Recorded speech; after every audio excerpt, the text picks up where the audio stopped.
Dubai के शेख समंदर में 5 किलोमीटर तक फैला एक ऐसा आइलैंड बनवा रहे थे जिसके हर विला के बाहर प्राइवेट बीच मौजूद होगा।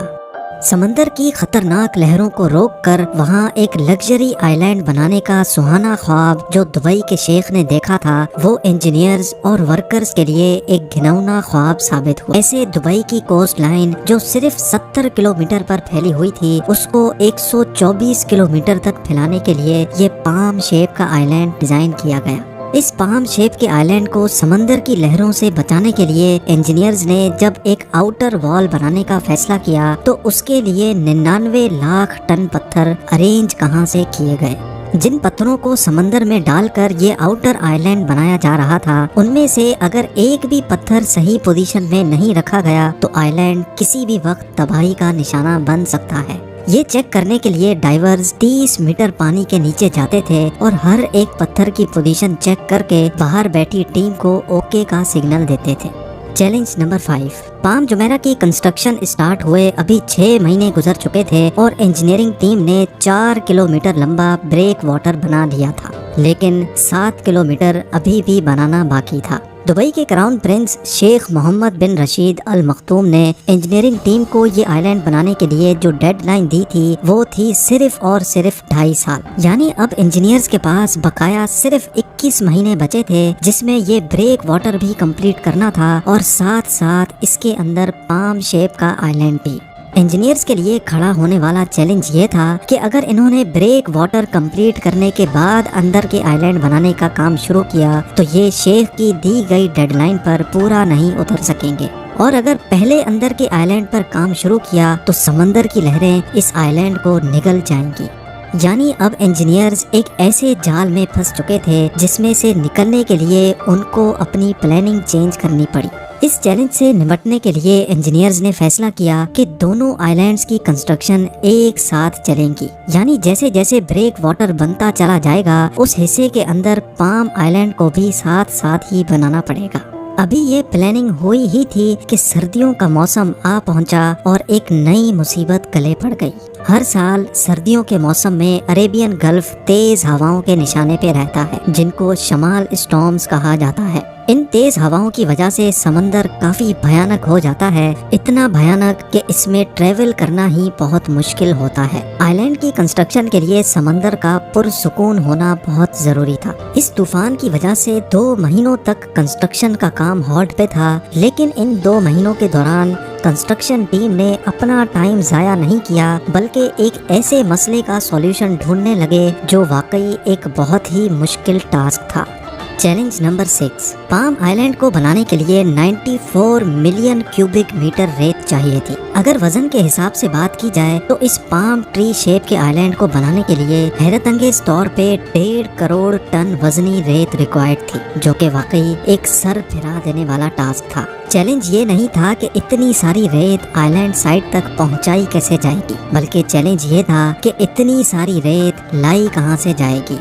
अगर आप ये समझ रहे हैं कि ये रेत दुबई के रेगिस्तान से उठाई जाएगी तो आपका अंदाजा बिल्कुल गलत है। दुबई के रेगिस्तान में बेशक इतनी रेत है कि उसकी कोई लिमिट नहीं, लेकिन ये रेत बहुत ही बारीक है जिसको अगर पानी में डाला गया तो वो पानी में मिक्स हो जाएगी। यानी इंजीनियर्स को एक ऐसी रेत चाहिए थी जो पानी में मिक्स भी ना हो और जिससे आइलैंड मजबूती से खड़ा भी रहे। रिसर्च के बाद मालूम पड़ा कि इस काम को अंजाम देने के लिए जो रेत चाहिए थी वो समंदर के बॉटम से ही मिलेगी। कंस्ट्रक्शन साइट से 10 किलोमीटर दूर समंदर में एक ऐसा पॉइंट तलाश किया गया जहां बॉटम पर इतनी ज्यादा रेत थी जो इस आइलैंड को बनाने में पूरी पड़ सकती है। समंदर के बॉटम से ये रेत निकालने के लिए ड्रेजर का इस्तेमाल किया गया, जो रेत को सक करके अपने टैंक में भर लेता था। सिर्फ 1 घंटे में ये ड्रेजर 8000 टन वजनी रेत अपने टैंक में भर लेता था और फिर कंस्ट्रक्शन साइट पर आकर ये रेत स्प्रे कर दी जाती थी। इस पूरे प्रोसेस को रेन बोइंग कहा जाता है। रेत को निकालने से लेकर कंस्ट्रक्शन साइट तक ले जाने में एक ड्रेजर को 4 घंटे लगते थे और एक वक्त में 8000 टन रेत ट्रांसपोर्ट की जाती थी। यानी अगर ये ड्रेजर सिर्फ डे टाइमिंग्स में 12 घंटे काम करेगा तो पूरे 1.5 करोड़ टन रेत लाने में 2 साल लग जाएंगे। لیکن انجینئرز کے پاس اتنا ٹائم کہاں تھا، اسی لیے یہ فیصلہ کیا گیا کہ ایک وقت میں کئی ڈریجرز یہ کام انجام دیں گے تاکہ کم سے کم ٹائم میں شیخ کی دی ہوئی ڈیڈ لائن پر پورا اتر سکیں۔ Challenge number 7، palm tree shape کے آئی لینڈ کو رین بوئنگ کے ذریعے سے بنانا اتنا آسان بھی نہیں تھا۔ اس پورے پروجیکٹ میں صرف ایک لائن سیدھی تھی، باقی ساری لائنز کروڈ شیپ میں تھی، اور خاص طور پہ ٹری کا یہ کمپلیکیٹڈ شیپ انجینئرز کے لیے کافی مشکلات کھڑی کر رہا تھا۔ ڈریجر سمندر میں ریت اسپرے تو کر رہا تھا اور آہستہ آہستہ آئی لینڈ کا کچھ حصہ سمندر کے اوپر بھی آ چکا تھا، لیکن اب جاننا یہ تھا کہ جو شیپ یہ لوگ بنانا چاہ رہے تھے وہ واقعی بن بھی رہی ہے کہ نہیں۔ اگر غلط پوزیشن میں ریت اسپرے کی گئی تو نہ صرف آئی لینڈ کا شیپ برباد ہوگا بلکہ پیسہ اور ٹائم دونوں برباد ہو سکتے ہیں۔ اسی وجہ سے یہ فیصلہ کیا گیا کہ 650 کلومیٹر اوپر آسمان میں ارتھ کے گرد گھومنے والی سیٹلائٹ کی مدد لی جائے۔ جی ہاں، ارتھ کے گرد گھومنے والی سیٹلائٹ کے ذریعے پام جمیرہ سائٹ کی فوٹوز لی گئیں، جس سے یہ ثابت ہوا کہ ابھی تک آئی لینڈ کا جتنا بھی کام ہوا ہے اس کی شیپ پلان کے مطابق ہی ہے۔ شیخ کو یہ جان کر خوشی تو ہوئی، لیکن جیسے جیسے ڈریجر سینڈ اسپرے کرتا جا رہا تھا اس کی مشکلات میں اتنا ہی زیادہ اضافہ بھی ہوتا جا رہا تھا۔ نہ ہی سمندر میں ٹری شیپ کی کوئی آؤٹ لائن تھی اور نہ ہی ایسی کوئی آؤٹ لائن یہاں بنائی جا سکتی تھی۔ ڈریجر کا اندازے سے سمندر میں ریت اسپرے کر کے پام ٹری شیپ کو مینٹین رکھنا کافی زیادہ مشکل ہو رہا تھا۔ اب انجینئرز کو کچھ ایسا کرنا تھا جس سے ڈریجر کو پن پوائنٹ ایکوریسی پتہ چل سکے اور وہ پھر وہیں تک ریت اسپرے کرے۔ اس کام کو انجام دینے کے لیے جی پی ایس ٹیکنالوجی کا استعمال کیا گیا۔ ورکرز جن کے ہاتھ میں جی پی ایس یونٹ موجود تھے وہ آئی لینڈ کے بارڈر پہ واک کرتے جاتے اور ان کی پوزیشن کا ریئل ٹائم ڈیٹا سیو ہوتا جاتا تھا۔ جی پی ایس کوآرڈینیٹس کا یہ ڈیٹا ڈریجر کو بھیجا جاتا تھا اور ڈریجر صرف اسی پوائنٹ پر ریت اسپرے کرتا تھا جہاں مینولی انسان واک کر کے گیا تھا۔ یہ سولوشن پوری طرح کام کر رہا تھا اور اب ڈریجر پن پوائنٹ ایکوریسی سے آئی لینڈ کے بارڈر پہ فلنگ کر رہا تھا۔ چیلنج نمبر 8، پام جمیرہ کی کنسٹرکشن کو اسٹارٹ ہوئے 1 سال سے بھی اوپر ہو چکا تھا۔ بریک واٹر 8 کلومیٹر بن چکا تھا اور دوسری طرف پام آئی لینڈ کی ٹیم بھی دن رات صرف اسی کام پر لگی تھی۔ ابھی تک پام آئی لینڈ کی 16 میں سے 9 شاخیں بن چکی تھیں، تبھی انجینئرنگ ٹیم کے سامنے ایک ایسا چیلنج آ کھڑا ہوا جو ان کے وہم و گمان میں بھی نہیں تھا۔ بریک واٹر، جس کو اصل میں سمندر کی طاقتور لہریں روکنے کے لیے بنایا جا رہا تھا، اس نے اپنا کام دکھانا شروع کر دیا تھا۔ وہ واقعی لہروں کو تو اچھی طرح روک رہا تھا، لیکن اب آئی لینڈ کے اندر پانی کا بہاؤ کم ہو چکا تھا، یعنی جو پانی آئی لینڈ کی اندرونی سائڈ پہ تھا وہ ایک ہی جگہ کھڑا رہ کر میلا اور بدبودار ہونے لگا تھا۔ یہ ایک ایسا مسئلہ تھا کہ اگر ابھی اس کا کوئی سولوشن نہ نکالا گیا تو اس بات کا پورا چانس تھا کہ شیخ کا یہ پروجیکٹ بری طرح سے فلاپ ہو جائے گا۔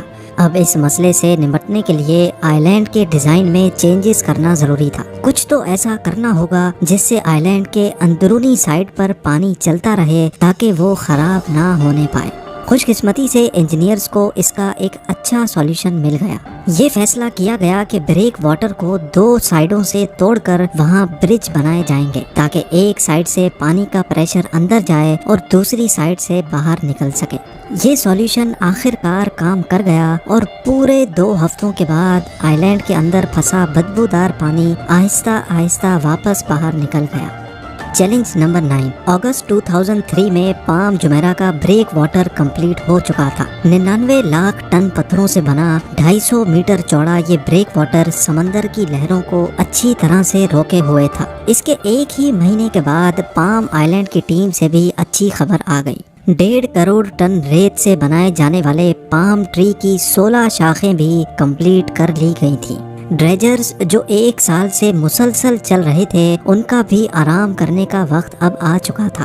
انجینئرنگ ٹیم نے وقت سے پہلے ہی حیرت انگیز طور پہ پورا آئی لینڈ کمپلیٹ کر لیا تھا اور اب اس پر ولاز، شاپنگ مالز اور ہوٹلز بنانے کی باری تھی، لیکن مسئلے ایسے تھے جو کسی بھی صورت میں انجینئرنگ ٹیم کی جان نہیں چھوڑ رہے تھے۔ اب اینڈ ٹائم پر ایک ایسا چیلنج آ کھڑا ہوا جس نے پورے آئی لینڈ کے لیے خطرہ پیدا کر دیا تھا۔ जो रेत डालकर पाम ट्री का शेप बनाया गया था वो रेत अभी भी लूज थी। वक्त के साथ साथ रेत कॉम्पैक्ट हो रही थी और आइलैंड के कई हिस्से वापस पानी में जाना शुरू हो चुके थे। शेख के सपने के मुताबिक इस आइलैंड पर मेटल रोड्स और हजारों बिल्डिंग्स बनना थी, लेकिन उसके लिए जरूरी ये था कि आइलैंड की रेत बिल्कुल ठोस हो। ये मसला पूरी इंजीनियरिंग टीम के गले में आ चुका था और इसी वजह से सारा काम एक बार फिर से हॉल्ट हो गया। इस मसले का जल्द अज जल्द सॉल्यूशन निकालना बहुत जरूरी था, क्योंकि ये वो पॉइंट था जब पूरी दुनिया की नजरें इसी प्रोजेक्ट पर टिकी थी और इस आइलैंड की वजह से दुबई के शेख की इज्जत दांव पर लगी थी। इस मसले के अलावा एक और मसला भी था। दुबई अपनी जियोग्राफिकल लोकेशन के हिसाब से वैसे ही अर्थक्वेक जोन के करीब है और अगर यहाँ कोई अर्थक्वेक आया तो इसके इंतहाई खौफनाक नताइज हो सकते हैं। पाम आइलैंड की रेत जो पहले ही कॉम्पैक्ट नहीं थी, अर्थक्वेक के सिर्फ एक ही झटके से ये पूरा आइलैंड ऐसे ही खत्म हो सकता था जैसे इस पॉट में पड़ी रेत पानी के अंदर जा रही है। इस मसले का सिर्फ एक ही सॉल्यूशन था कि आइलैंड की रेत को 12 मीटर की गहराई तक कॉम्पैक्ट किया जाए, जबकि नॉर्मल रोड रोलर सिर्फ 6 मीटर की गहराई तक रेत को प्रेस कर सकता है। लिया गया जिस आइलैंड को बनाने में 7 साल का वक्त लगना था, 40,000 वर्कर्स की मदद से इसको सिर्फ 3 सालों में ही कंप्लीट करके एक नया वर्ल्ड रिकॉर्ड बना लिया गया। जनवरी 2009 में सारी बिल्डिंग्स बनाने के बाद पहली बार पाम जुमेरा पब्लिक के लिए ओपन कर दिया गया।